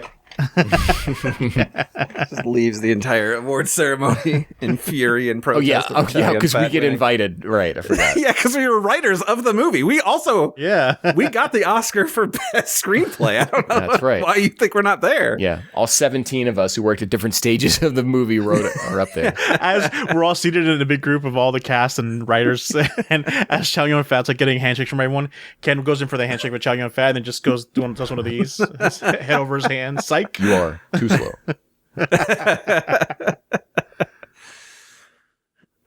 Okay. Well, cool. I like this. I like where it left off. Ken, I'm expecting a full treatment after you edit this one together, so that way we know how if it's we all ever playing out. Do Dragon Ball Evolution 4. And that's up to Iyoku. Obviously. We'll see. Yeah, we'll see how it goes. Well, I need a break. I need to have some, something to wet my whistle because we did a lot of talking and a lot of thinking.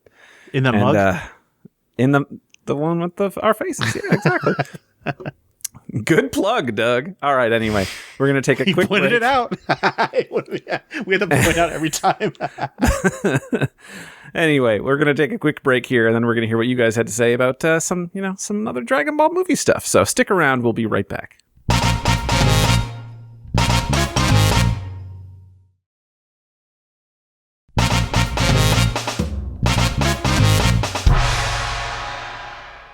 Alrighty, we are back here for more. We got a podcast goodness, but this time we get to hear what you guys had to say and some of your input here and there. Ken, as always, is over there on Blue Sky handling it, but you mix things up a little bit different because, who knows how it would go. We asked you just to make Dragon Ball Evolution 3. We asked you to do number 2. We're not going to make you just do the same homework again. So he wrote, forget Dragon Ball Evolution. What's the right balance the inevitable next live-action Dragon Ball adaptation should take between creative liberties and adherence to the original work? So I'm going to take this first one here, maybe. Or should I just give it to Ken? I don't know. Ken, you take this one. Okay. Neuronova writes in and says, well, this is a difficult one since I don't believe one can properly adapt a whole arc of the series into one movie. As we saw, it can be difficult. But I believe the best course of action would be to do what they had already been doing with the original Dragon Ball movies, and to some effect a bit of the Z movies too. That is to make a somewhat original scenario, but adding some familiar story beats and characters from the main story. The same way much of the filler from the anime can be removed to make a better story, I believe the reverse can be done, where you add filler from the manga into a new script. That's a fun new approach. I like that. Yeah. I'd be down. Nerdy Norwegian says, I'm struggling to come up with a good answer simply because I don't think Dragon Ball works well in live action. Yeah, Okay. you're not wrong. Well, yeah. I don't know how things are in Norway, but here we are in late stage capitalism, which means that there are no new ideas and everything will be made new again. And so we will, mark my words, we will get another live action Dragon Ball. It is going to happen because it will print money. Quality be damned. Yeah. Once Yoku has a stranglehold on all of the rights, you bet it's going to happen. Mm-hmm. And Yoku, shouts out, don't forget about us. We're your writing team, baby. Lady Zeon writes in and says, a TV series in the vein of One Piece is the best direction. It gives the room to tell the bigger stories that movies wouldn't. I think most importantly, it needs to nail... I don't know why I paused there, but there's a character called Nail in Dragon Ball. I don't know if you guys heard. The tone and characters. The humor should be silly, the characters fun, and the action spectacular like a Stephen Chow film. No relation to Chow Yun-Fat. The actual arcs can be streamlined and even some folded into each other like Pilaf and Red Ribbon, a la Path to Power. It could even get really creative like Mystical Adventure as long as it stays true to the spirit of the original work. And it should probably end after Frieza and Super Saiyan Goku. Tying the series up with a nice bow and avoiding the hurdles of adapting the more complex arcs. It obviously wouldn't please everyone, especially purists, but would probably make for a good show. Absolutely. Do something fun and different. I just keep happened that to spirit. watch a Stephen Chow film, Shaolin Soccer, last night. It was really good. I was surprised how good that movie holds up. Hey. Like the CGI doesn't hold up, but the how charming it is pulls it up and how great it is. Right. Polar says, I think some of the obvious things could be changed, like Gohan's age and some key character design traits, Vegeta hairline, and most characters' hair. Timeline crunching would probably have to happen as well. As much as I hate to say it, I don't think a live-action Pilaf arc would work very well. So they'd have to cherry-pick certain moments from arcs and combine to keep the spirit of the story and overall character arcs while sacrificing some plot beats. There are some high-quality cosplays, but they'd have to change some designs of the clothes. Saiyan armor... as an example, to make it a bit more realistic. Yeah, I don't think we really thought too much, about costume design and how we'd want to do that. I mean, initially thinking about Namekians and how there'd be a lot of green. I don't know how hard it was just to get what's the actor name for Piccolo in the live action movies? James Marsden in there as green. It was hard enough to a battle to not get him from brown, but yeah. I mean, we could always use computers, This is what him AI brown. was I'm not built. saying brown as in the race. I'm saying they painted him brown first, and then they had to turn him green after community backlash. Right? Am I mistaken? It was something like that. There was a lot of worry about what color Piccolo was going to be. Right. When it should just be green. Like, how hard is that? We could build an AI specifically to recolor people green for Dangerous Whoa, road. that's weird. I don't even like how you said that. That was really weird. Weebacast writes in, it says, I think that if you're trying to adapt the series, the only way to keep the heart of Dragon Ball together and not too much in the process is make it a television series like an Amazon original series a la Fallout, for an example, based show. Not like this would at all appeal to me anyways, because I'm kind of a nutcase that prefers adaptations to be as one-to-one as possible. And at that point, unless it somehow becomes on par with or better than the source material, I might as well just read/watch the original. The thing that's really neat about Fallout is that it is in the universe of the games. It is just a side story. Yeah. Which I think is alternate futures. Yeah. right. I mean, yeah. This arc specifically does great as a TV show more so than a movie, but unfortunately, we're making a movie. That's the challenge. Very true. And then Rob's here saying, well, here's what I'm thinking. I think doing a show would be a lot better than a set of movies. For example, for the first season, you can combine the first hunt of the Dragon Balls with the Red Ribbon Army, like Path of Power, but also have the characters age at the 23rd World Tournament. Oh, that's a fun little twist. Yeah, just have them be adults rather than kids. Yeah, I can see that. Now, Rob, if you're wondering why we read your comment, it's because we recorded this episode way late. And so it made it in. Did he get it in super late himself? Yeah. 19 hours ago, yeah. Because here's the thing. Blue Sky doesn't have the ability to set up the thing where, if I follow this person, I want to get a push notification when they post. Because we've had times where we've done it like a day late and we put out the call and people are like, I didn't even see this because I wasn't on that day. So now I missed it. So I'm like, okay, let's just put it out the normal time. And then we record on Saturday because we had some scheduling conflicts this week. So, which is fun. Zenpai messaged me very scared. He's like, I just saw, are you guys doing it today? I thought I had until Saturday to do trivia. It's like, don't worry. You have time. We just did it for this reason. Yeah. So that's how it is. But like, thank you guys for sharing that. Like, yeah, a TV show would work good. You know what actually might work really good for this is a weekly manga. We could do, like a dozen or so pages, really tease the story out over like 10 years. I can't see this story being told in black and white. It's really... Yeah. Okay. Well, thank you guys for throwing that our way. Really appreciate it. And we can't wait to come up with more fun stuff to ask you guys and get your opinion on. Just like we ask Zenpai every other week to come give us trivia, as I already spoiled. So, I brought it up. So Doug already knows what's happening. But the fun part is... That's trick on you. I never know what's happening, Randy. If you rewind to when you were talking 5 seconds ago, my eyes are glazed over until you said my name. I'm like, oh yeah, we're doing a podcast. I should be listening. Yeah, man, pay attention because then you know what's coming your way, which of course is trivia from Zenpai, our trivia. Oh, deity. I really was glazed. See, I was really glazed over. Like, what the? Wow. You're either a very good actor or you're not paying attention to anything that's happening at any point in time. Regardless of what time of day we record. Be it nighttime after work or Saturday in the early afternoon. Anyway, question number 1 from Zenpai here. What is Dragon Ball Evolution's IMDb user score? Oh, not I'll critic. give it a 35. Okay, so it's out of 10 with decimals. So if you want to say 35, we would translate that to 3.5. Yeah. I'm going to say 3.14. Oh, For pi. Yeah. Which rhymes with my. It's like poetry, Yeah. That's And it's also involved in like the orbs and spheres and circles. yeah, for sure. Now, you both did go over, but Ken was the closest. It's 2.5 is the user score. Yeah, I believe it. But you were in the pretty ballpark. high. You knew it was sub 5. What's Mike's user score for this movie? Oh, we have to check. I think he gave a really glowing review. Like a 8.9 or 8.9. Yeah, of Kanzenshuu fame, the Mike WEX, just so that we know for new listeners who've never heard an episode and this is their first one listening to us. So, question number 2, which of these has a lower IMDb user score? Dragon Ball Evolution or the recent Snow White remake? Oh, okay. So hold on. yeah. Oh, I'm holding. Snow White is mired in political controversy. Of course. Right. So I gotta say Snow White is lower. Gotcha, Doug. It's all probably like review bombed specifically because of all the hate and everything about it. So I would say Snow White is lower too.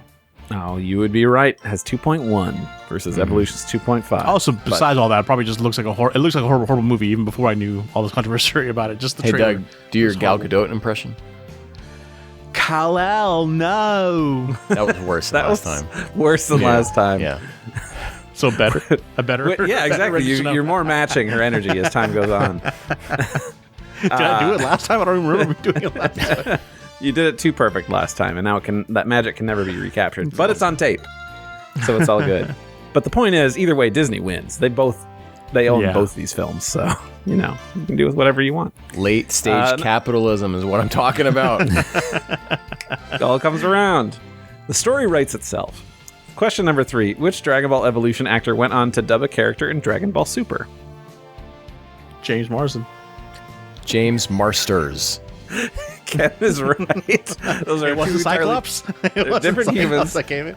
It's not the Donut Lord, which I would love. Sorry, I just watched Sonic the Hedgehog. I love that movie so much that. You know what? James Marsters. Oh, go ahead.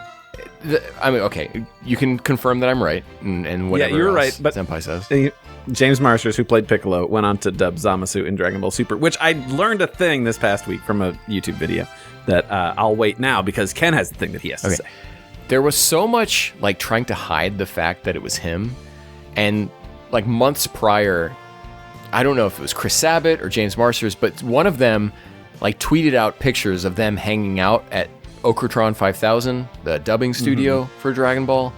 At least it used to be. I don't know if they do that there anymore or not. Yeah. But so everyone kind of knew, like, if this is the guy and we have this upcoming character that hasn't been cast yet, sure would work for him. And it was. Everyone knew. Right. I mean, and if you want more surprise for the people that aren't like Dragon Ball pilled and watch every news every single day about Dragon Ball stuff. So yeah. Right. And this fact that I learned. But then they would understand the significance of it anyway, so that's true. I'm sorry for interrupting you again, Randy. I'm done. It's okay. I'm the CEO and you're fired. And you're never getting a mug. So the thing that I learned was that in Dragon Ball Dragon Ball Sparking Zero, Zamasu has this one attack, and if you're playing it dubbed, he has a line that he is screaming at your opponent while he's doing it. And apparently that is just a line straight from Dragon Ball Evolution that Piccolo says to like Goku when he's like floating up in the sky. So it's like, oh, we had him redo this line, but as Zamasu to your opponent. Yeah, I'm like, that's a good touch. So if you wanted more confirmation or something of that sort, there it is. All right, question 4. Doug, do you want to interrupt? Oh, we're going more than 3? This is against regulation. Yeah, we got 4.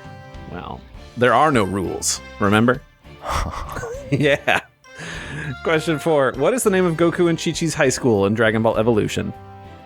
Oh, yeah, they didn't name it Orange Star High with the easy name pull right there. Exactly. Yeah, something different.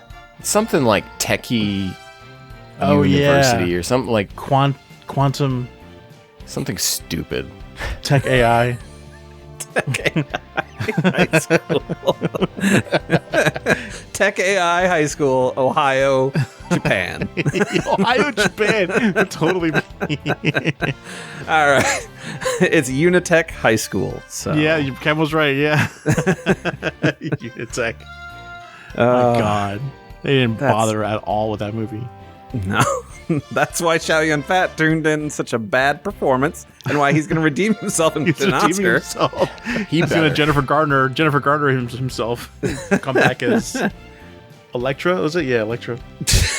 Chow Yun-Fat as Electra this summer. Oh, thanks. I can't handle it anymore. Thanks for listening. I don't think Ken needs water drops. That's just his frustration. We're just seeing his reaction to when he sees who won that Oscar for Best Performance. Thanks for listening. That's a good shot. We love interacting with you and keeping in the conversation about our favorite franchise in the world that we're actively trying to burn to the ground, apparently.